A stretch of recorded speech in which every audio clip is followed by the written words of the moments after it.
A baseball player who spoke 7 languages was sent to assassinate a Nazi scientist. A spy got paid in fake money. The British weaponized a corpse. These are all real World War II stories, but I bet you've never heard of any of these movies about them. The Gestapo just arrested an entire British spy network in northern France. The British were about to drop another spy into that exact zone, but now whoever they send is definitely getting picked up and tortured until they talk. So this British captain has an idea. What if they send someone anyway, but they feed him false information about the D-Day landings? Once the Gestapo tortures him and he breaks, the Germans will think they've got this huge intelligence coup when really they're getting misinformation. There's only one problem. They'd have to lie to their own spy. Send him in to be captured and tortured without him knowing it's all a setup. Sacrifice him for the greater good. It's a solid premise and it's executed well, though once the plan is laid out, everything pretty much happens as you'd expect until the last 10 minutes. But what makes it work is how unglamorous it all is. This is dirty, morally complicated spy work that weighs on everyone involved. Here's an interesting ethical problem. You're American intelligence approaching Germany near the end of the war. You need information about enemy troop movements. Would you use German soldiers willing to spy for you? On one hand, better intelligence means you end the war faster and save American lives. On the other hand, you're employing people who are your enemy, who might have committed atrocities, who could be feeding you false information as a double agent.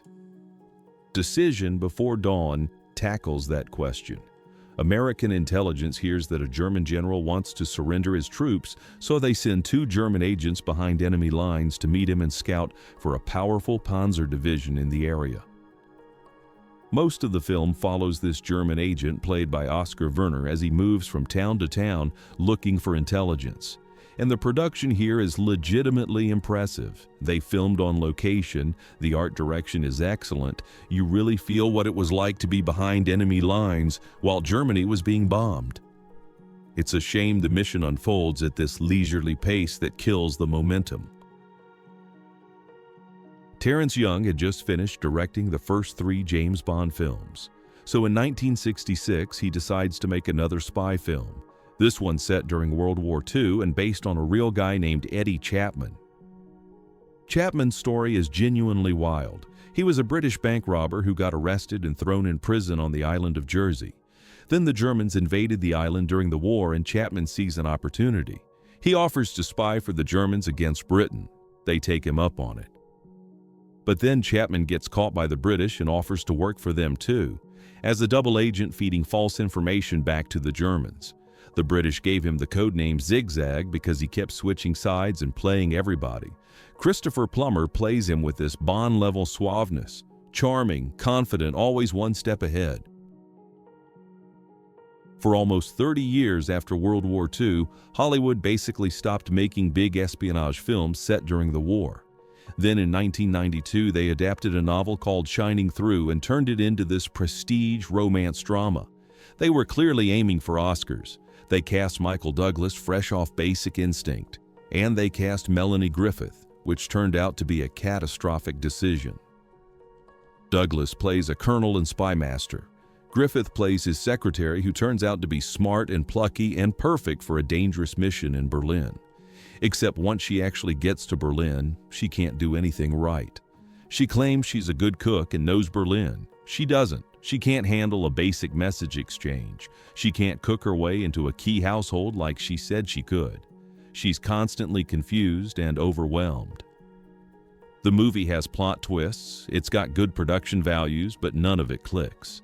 Douglas and Griffith have zero chemistry. The story never engages. And Griffith single-handedly sinks what could have been a decent thriller. Charlotte's in London during the war. She's young, she speaks fluent French because she lived in Paris, and she wants to do something that matters. So she volunteers to become a spy for the British. They train her, give her a new identity, and parachute her behind enemy lines in France to work as a courier. There's a great performance from Michael Gambon playing a weary, cynical operative. The cinematography is beautiful. The production values are solid. It should work. But somewhere along the way, the movie forgets it's a spy story. It just becomes something else. The spy plot kind of dissolves and turns into a romantic drama. And here's the frustrating part. The novel it's based on is loosely about a real person who had one of the most exciting, adventurous stories of the entire war. One of those true stories that's almost too wild to believe. But the film doesn't lean into any of that. It gets distracted and loses the thread. This one's about Mo Berg, who played catcher for the Red Sox for years. The guy was an intellectual who had a knack for languages.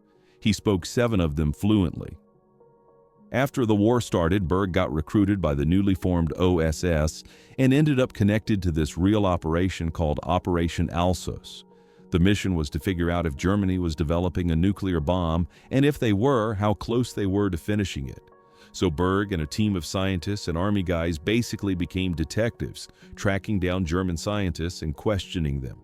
And at the top of their list was Werner Heisenberg, the head of Germany's nuclear fission program. Paul Rudd plays Berg, and he's doing his usual affable Paul Rudd thing, which honestly doesn't quite fit. But despite all that, it's weirdly watchable.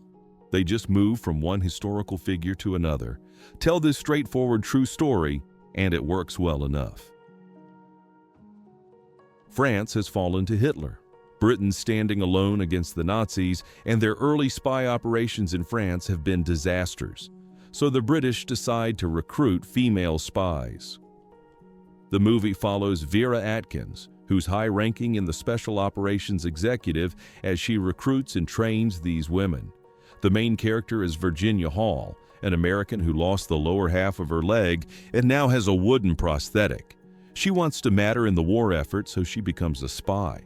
Hall finds early success, and what follows is basically a series of sequences showing how these spy networks developed across occupied France. Virginia Hall's real story is incredible. A woman with a wooden leg running spy networks in Nazi-occupied France, constantly one step ahead of the Gestapo. That should be gripping, but the movie never quite figures out how to make it more than just a decent history dramatization. This one starts out so promising. It's about the real British operation to sabotage Germany's rocket programs. The first act is all procedural. You see the Germans prepping their rockets, you see the British intelligence officers trying to locate and destroy the bases. The problem is, they discover one of the bases is largely underground, which means they need spies on the ground.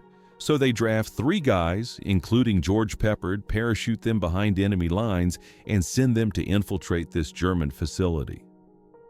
And that's when the movie sabotages itself.